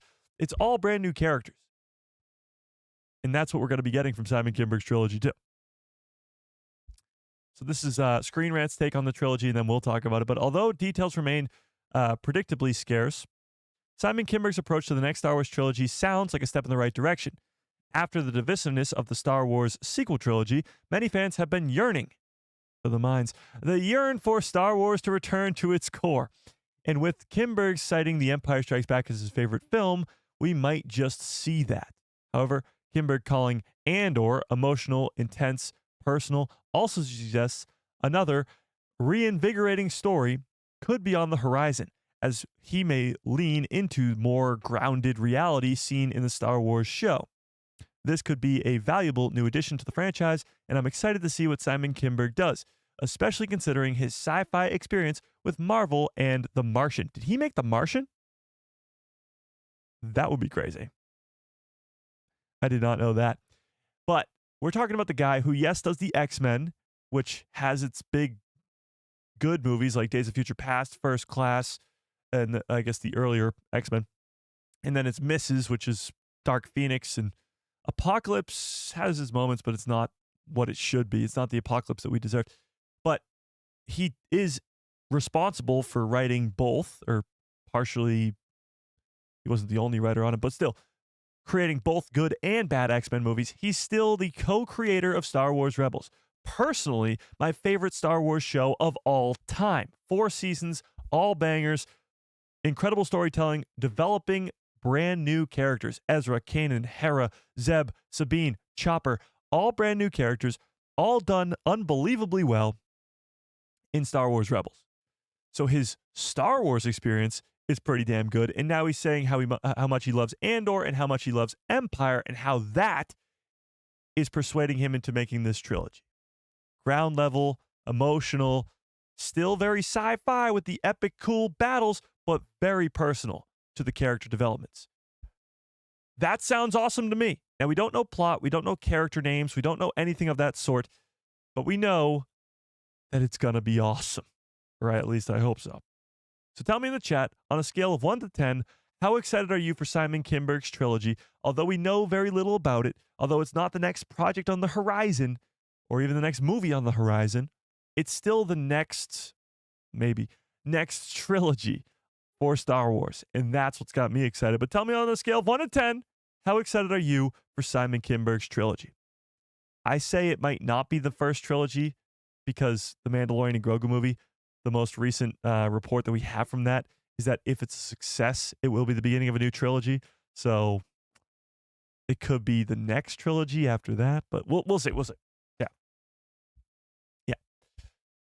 He did all 3 Deadpool movies too. Well, there you go. Again, he did First Class, Days of Future Past, all 3 Deadpool movies. So yes, he did the good X-Men, but he also did the bad. And you got to take that one to bad, I guess, too. 10 out of 10. We need a new trilogy ASAP. We're getting a new movie, and The Mandalorian might be the beginning of a new movie, but we'll see. 8 out of 10, 8 out of 10, 8 out of 10. Yeah, I'm probably around an 8 too, because we don't know much about the trilogy. Having Kimberg attached to it in his previous experience with Star Wars being Rebels has got me really excited. But we don't know much about what's going on in the trilogy, so we'll have to see. What is also really good about this too, and has me excited, is that Kimberg is in charge of a trilogy. Not just one movie of the trilogy, but the entire trilogy. You have one writer, one mind, or maybe a team of writers, planning out an entire trilogy. So from start to finish, episode 1 to episode 3, it will all be planned out. You won't have the jumping back and forth between creative minds. It will all be planned out from the beginning. much like we saw with the High Republic books. Yeah, which is going to be great. Yeah. Do we know when it will be set? Well, the latest report has said post-sequels, but there's been nothing confirmed from Lucasfilm as to when it will take place. I'm going to assume it's post-sequels because that seems to be the focus of where we're going in the future, but we'll have to wait and see, I guess. I still want Bryce Dallas Howard to have some Star Wars involvement. Well, she will be involved in Star Wars. She's doing an episode of Ahsoka Season 2. So that's good. But I will say, I want Bryce Dallas Howard to get her own movie. Yeah. Yeah. I'm at an 8 out of 10. I think the only person who wasn't a huge I was the only person who wasn't a huge fan of Andor. Okay. So I hope he doesn't lean too much into that style with a new trilogy. Well, we don't know if there will be any Force users in this trilogy or if it will be chock full of Force users. That's the problem. We know so little about it, you know? Yeah. Can we get some good cups full of orders in the chat, please? Bumpa.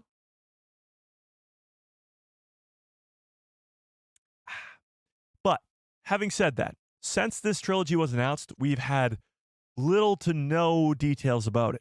This has got me excited. This is the first time Simon Kinberg's really opened his mouth to talk about it, and he's saying all the right things.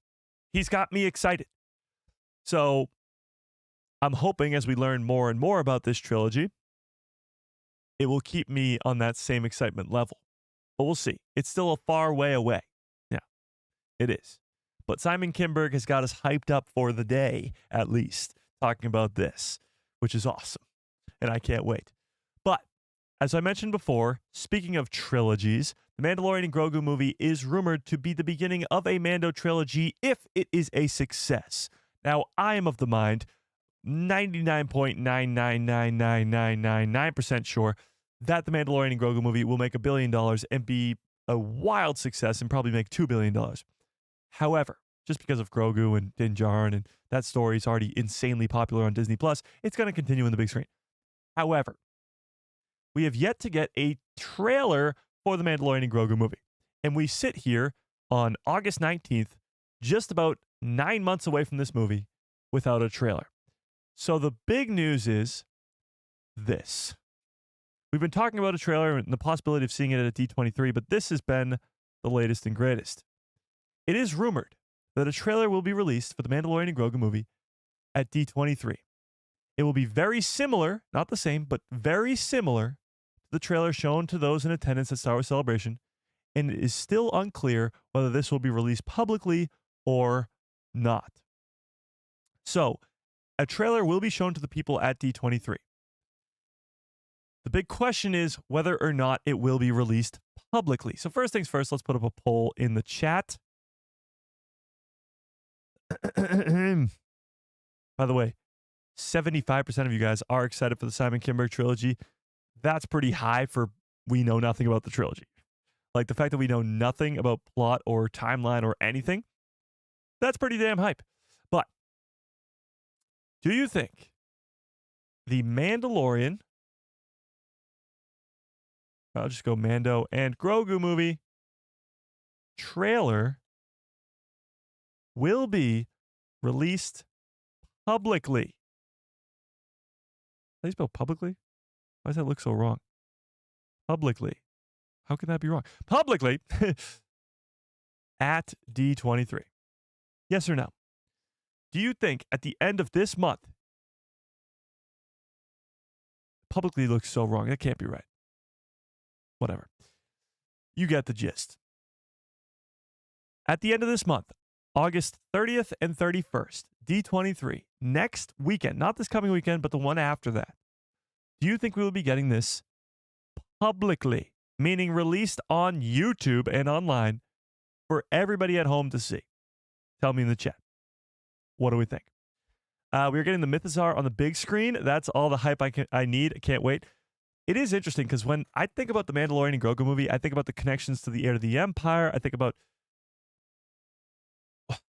the Project Necromancer stuff, and I think about all that cool things. I don't usually think of the Mythosaur. That's a great point. I mean, we got the tease of the Mythosaur.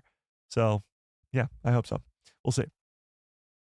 Why do you think The Mandalorian will make $1 billion? Only one movie this year has passed $1 billion. I think 400 million is a better bet. Well, there's a few reasons I think it'll make $1 billion. One, of the Disney Star Wars movies that they've made since they got the company 13 years ago, only one didn't make $1 billion, and that was Solo. The other 4 did. And, well, Solo was going up against Infinity War. It was also the first Star Wars movie to release after The Last Jedi, and that divided a lot of Star Wars fans. So there's a lot going on with the Solo movie. Also, when it comes to the Mandalorian and Grogu movie, it's the Mandalorian and Grogu. Their biggest Disney Plus success, and it's not even close. Like, the Mandalorian and Grogu's streaming numbers are all the way up here, and every Marvel and Star Wars other show is down here. Like, even the good ones are like here, but the rest are down here. Like, Kenobi is here, Book of Boba Fett is here, and the rest are down here. But Mando stands alone. It's the top of the tower. It's always up here. And it doesn't hurt that Grogu's really cute. It appeals to the younger fandom. The little kids will be like, Mom, I want to go see Grogu on the big screen. Then they go see it 10 times. If it's good, I'm saying it'll make $1 billion regardless because it's just Star Wars and it's Din and Grogu. But if the movie itself is good, like it's a great story, people, word of mouth goes, you got to go see the Mandalorian and Grogu movie. It's awesome. It'll make $2 billion. Easy. I mean, The Force Awakens made $2 billion. It'll make $2 billion. Yeah. Yeah. I predict a $1.3 billion at box office. That would be a wild success. Anything over $1 billion will be a success, but it was supposed to be competing with Doomsday in May, but Doomsday has been delayed.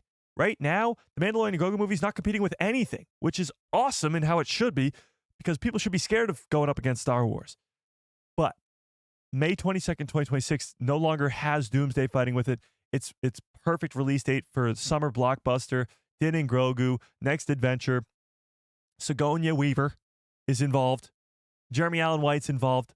Rada the Hutt. Stinky the Hutt. Come on. Does streaming views equate to box office receipts? I guess we'll find out. Millions of people tuning in to a premiere of a Disney Plus show. Will those millions of people go to a premiere of a movie? I don't see why not.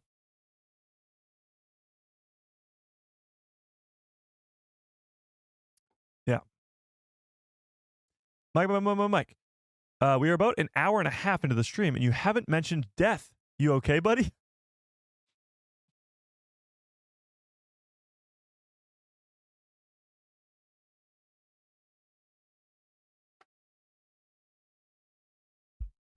It's that bad? If I don't talk about a character dying in an hour and a half, there's something wrong with me?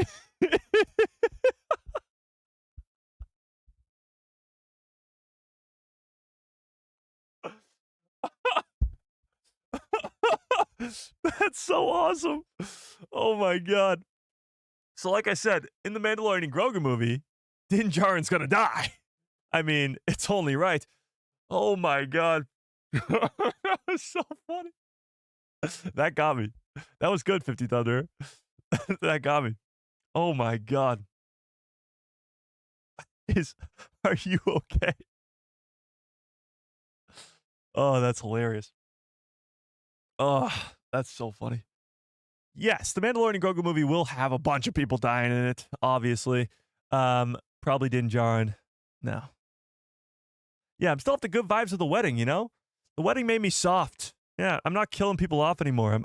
I look at a happy couple and I'm like, okay, that's awesome. Yeah, you know, life, happiness, you know? Death, destruction. Oh, that was so good. Are you okay, buddy? I'm doing great, you know? Sigourney Weaver's character name is Bishop, which is an awesome throwback. Yes, Bishop. I could not think of that for the life of me when somebody asked me the other day. Bishop, yes.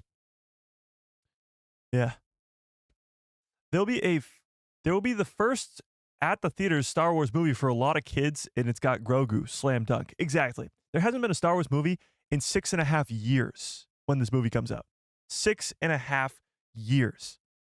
a kid who was born when The Rise of Skywalker came out, the day it came out in December of 2019, could be 6.5 years old, and this could be his first Star Wars movie ever. Or a kid who was 1, 2, 3, or 4, who was not old enough to go see Rise of Skywalker in theaters, could be 10 years old or whatever it is, up to 10 or 11 years old now, and that will be their first Star Wars movie in theaters with Din Djarin and Grogu. Like, that will be awesome.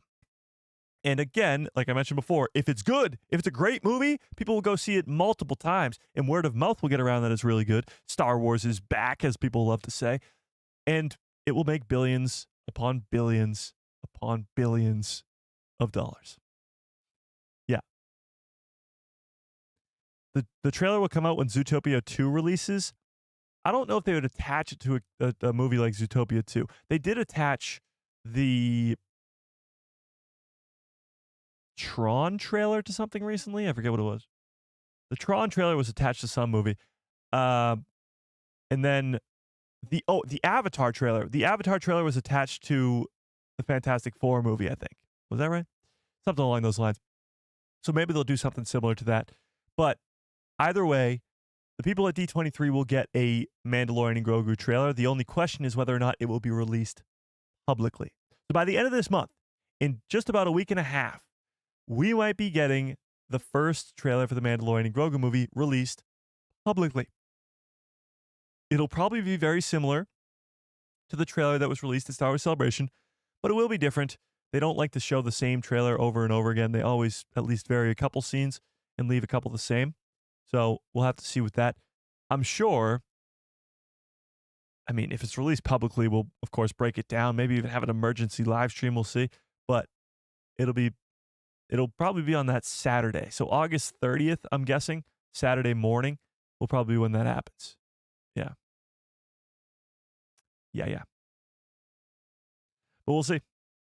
We shall see. But tell me in the chat, do you think we're getting this public trailer? Publicly, yes or no, in the chat. The poll right now says 72% of you say yes. 72, which is pretty high. And I hope you're all right. Because at that point, it'll be 8.5 months till the movie. For a teaser trailer, that's certainly close enough. Like, we got the Rise of Skywalker trailer at least 8 or 9, maybe even 10 months before Rise of Skywalker. So it's definitely close enough. Yeah.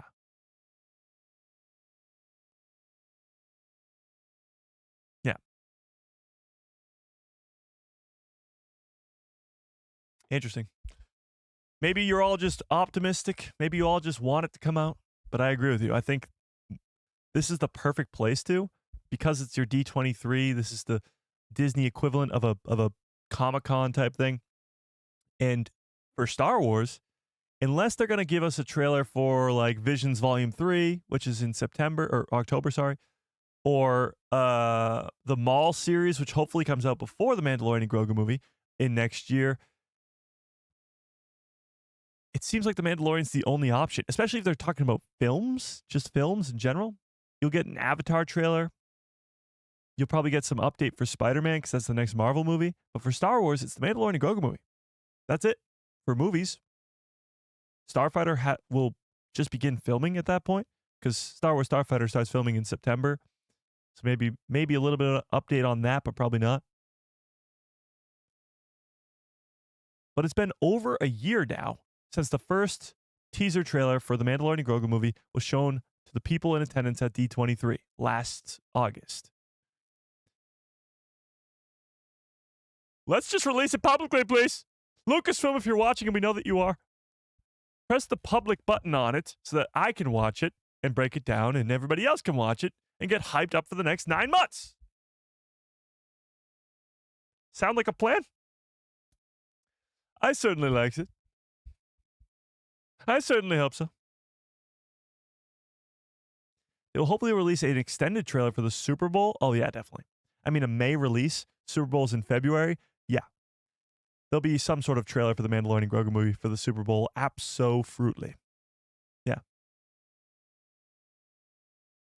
Yeah.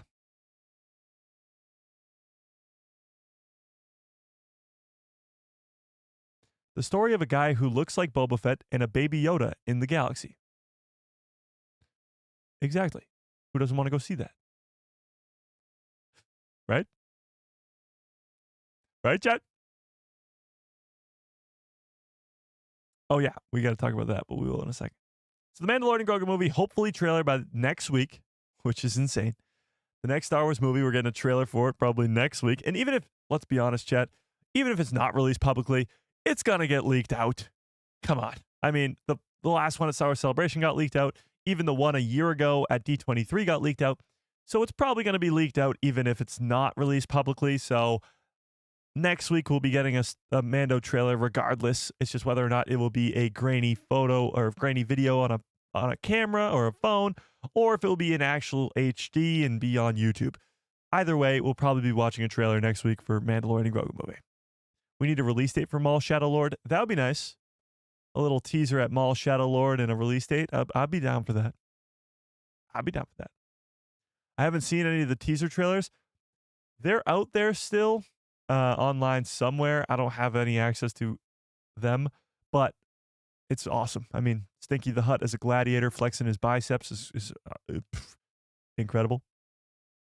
You got Zeb Aurelius in there, Sigourney Weaver. Sigourney! Alex, what's up? Hello there.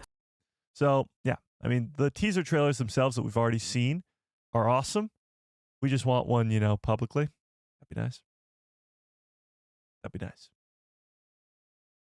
Yeah. Wait, what? What happened? Hang on, chat. What just happened?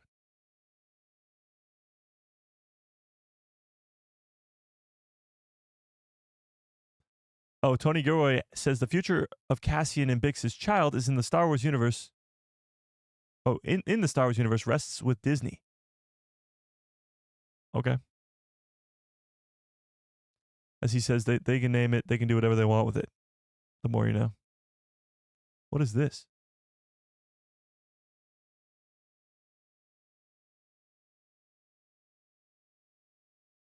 Chad, we got something else that was posted a couple of hours ago. This is from Star Wars themselves. Best television of the year. It's fun to see. It's like a magic spell.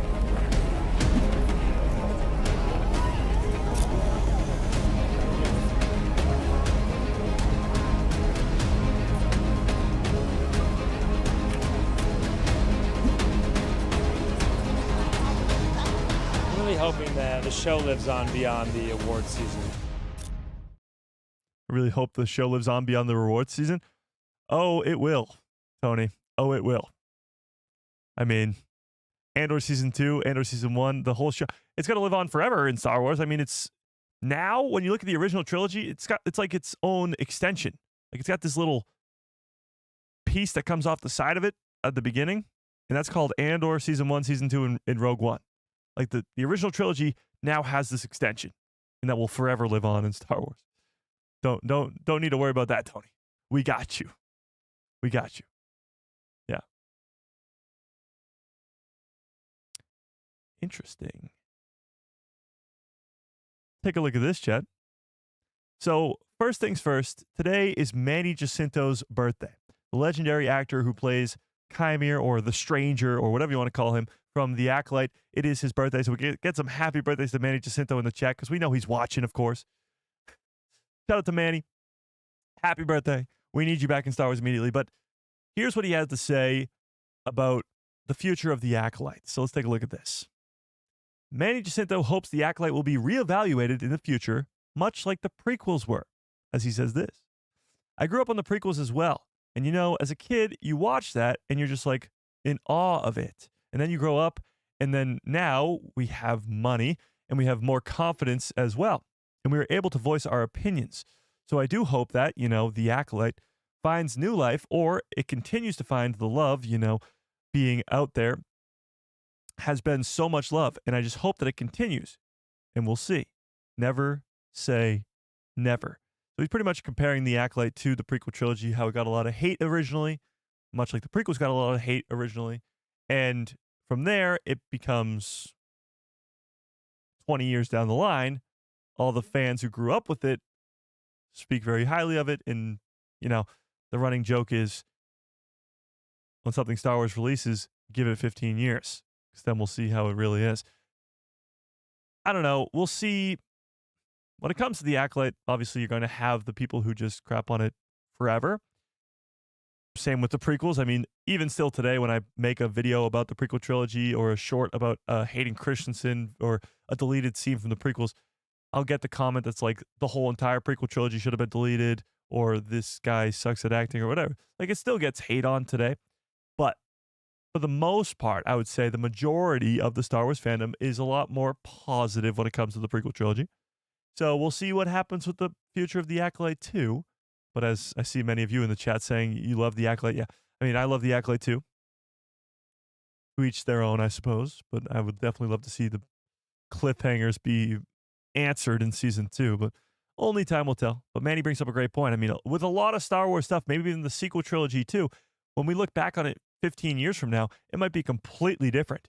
Because maybe the whole story of Luke's Jedi Temple has been told. Or maybe the whole story of Palpatine returning has been told. And now you look at it completely differently. Or you're a kid and you grew up on the sequels and you grow up loving the sequels and you find out that people didn't like the sequels and you're like, what the hell happened? We'll see. We shall see. And then, yeah, why is he shirtless? Chat, get on what's going on here, chat? No. But happy birthday, Manny Jacinto, and he makes a great point there, and I certainly hope we get to see a season 2 of that. But, yeah. Yeah. Whoa, what is this? Whoa. This says new Star Wars sequel trilogy art by Kevin Wilson, available August 19th from Bottleneck Gallery. I don't know what any of that means, but this is cool. Especially that one at the bottom. Okay. I'm getting distracted, chat. Back on track. Back on track. There's a Lego Batman movie coming out? Lego Batman before Pattinson's Batman 2? That's crazy. That's insane. That's crazy. Okay, I saw this before the live stream started, and I wanted to ask you guys. This is not all of them, but a lot of them. This is the upcoming Star Wars projects, at least the big 6, if you will. Actually, not even, but we'll check it out. So you got the Mandalorian and Grogu movie, Visions Volume 3, Starfighter, Ahsoka Season 2, Maul Shadow Lord, and the Rey movie. Obviously, Simon Kinberg's trilogy is in there. Dawn of the Jedi is in there. Rebuild the Galaxy's in there. And that's just the stuff we know about. Like, they probably haven't even announced some other stuff too. But of these projects, which one are you looking forward to the most? Which one are you the most excited for? What do we think? There's a large portion of Star Wars fans who just hate on everything Star Wars. That's what they're just hungry for attention. I'd like to say that that's not true. I wouldn't say it's a large portion or large group, but there's definitely that in all fandoms across the board. I mean, hate does sell. So people trying to make money online, you hate on stuff, you get more clicks. You know, it does work. I always say if I wanted to make a lot of money doing this, I would have made a Star Wars hate channel instead of a Star Wars love channel. But you're going to have those people who just want to make a quick buck or hungry for attention, like you said. But I like to think that the majority of Star Wars fans are Star Wars fans, you know? Ron says all of them. Mandalorian and Grogu movie, okay. You want more Mandalorians? Of course. Can't get enough of that. Mando, then Maul, then Starfighter. Okay. I see a bunch of Starfighters, actually. Really? Interesting. Interesting. If I had to pick one, probably Starfighter. Really? I'm actually shocked by that. A lot of Starfighters in the chat. I did not think about that. I did not think that would be the case, actually. I mean, I guess because Matt Smith was just involved and Mia Goth was just brought in. Sure. I get that.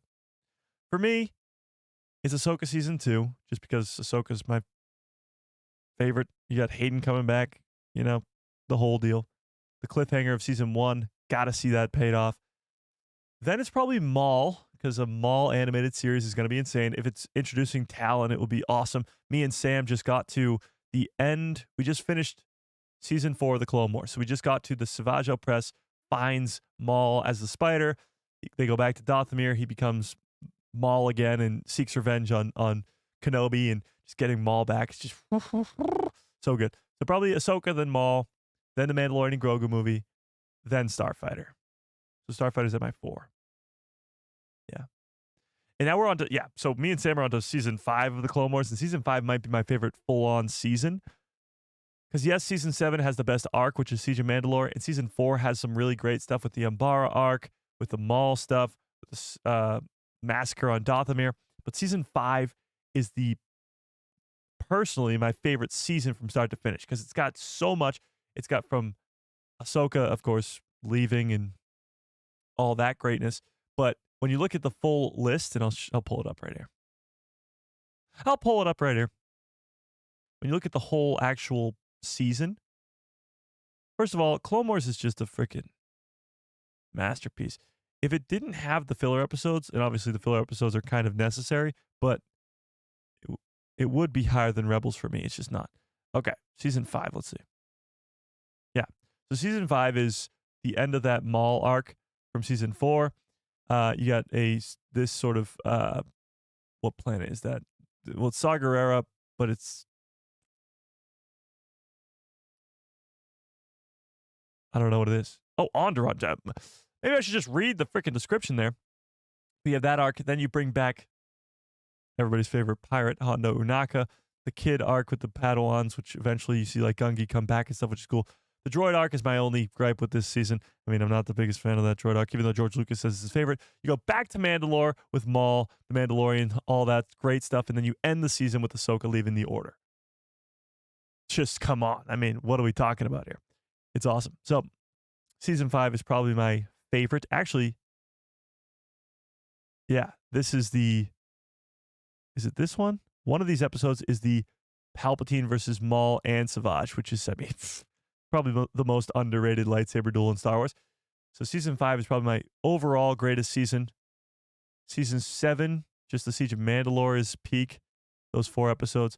This is sort of not my favorite, but even the Bad Batch stuff is pretty good, but it sets up the Bad Batch really good. This is my favorite arc in the Clone Wars, Siege of Mandalore. Season 5 is my favorite. 4 is probably 3rd or 2nd. 3, and then 6, and then 2, then 1. But, so I'm excited. I'm excited. Yeah. Clone Wars is number 1. It is for a lot of people. I just have Rebels slightly above it, because Rebels, although it does have still the filler episodes, season 2, 3, and 4 are just straight bangers all the way through. Yeah. Yeah. By the way, let me end this poll right here real quick. By the way, are you excited for... Wait, what the hell? Why is that not going away? Where's that poll go? Starfighter looks intriguing, but I can't wait to see Abloth and the whole Mortis God references. Yeah, that's why Ahsoka Season 2 is just the top of the list, and it's like, not really even that close. Yeah. I'm excited for Starfighter because we know so little about it. It could be a game changer. True. The not knowing is exciting, but it's also kind of nerve-wracking, you know? Could be horrible. Do you think the Mandalorian and Grogu trailer will be released publicly at D23? 67% of you say yes, and I hope you're right, because I would love for next week to be Mando and Grogu trailer week. That'd be awesome. It really would be. Yeah. Okay. Holy crap, did we talk about a lot of stuff today. Ewan McGregor, Hayden Christensen at Fan Expos, Rebuild the Galaxy trailer and poster with Darth Revan and Cal Kestis, Simon Kinberg trilogy. We watched the Andor behind-the-scenes stuff. We talked Andor, Empire Strikes Back. We talked the Acolyte. We talked about it all. God, we got it done today, Chad. We got it done today. And I'm coming off a weekend of wedding partying. Chat. Whew. So as per usual, if you are not yet in the Discord, there's a link in the description below to a Discord called The People Who Love Star Wars. Go join that immediately if you are not yet in there. Yeah. When is D23 exactly? Is it several days? Are they live streaming then? So it's next weekend. So it's Saturday, August 30th and Sunday, August 31st. Those 2 days. And will it be live streamed? I don't think so, but will I be live streaming? Yes, we'll have our usual Saturday live stream, and we'll cover it all there. So, yeah. If there's a trailer, of course, I'll break it down, do all that stuff. Yeah. Yeah. No, Greg, you're the best. You're the best. But I appreciate you all so much more than you'll ever know. Smash a freaking like on the stream. How many likes do we have, Chat? How many likes do we have? Am I going to be upset? Actually, that's not bad. Good job liking the stream, Chat. You're doing great today. You're doing great. But until next time, may the force be with you. Always.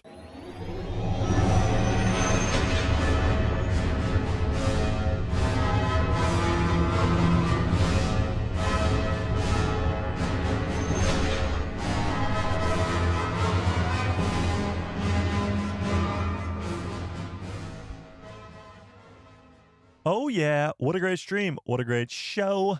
You guys are the absolute best. I appreciate you all so much more than you'll ever know. Yeah. Go by Star Wars Jedi Chat podcast tomorrow night. Ron, Nick, Derek, myself will be talking Star Wars tomorrow night. So watch out for that. And then, of course, a live stream every Tuesday, Thursday, Saturday for the rest of your lives. Now that I'm back from vacation and this wedding, we will be getting back to things here on the channel. So watch out for a short in about an hour. And yeah. We'll go from there. So hope you have a great rest of your evening, great rest of your lives, and good night, everybody.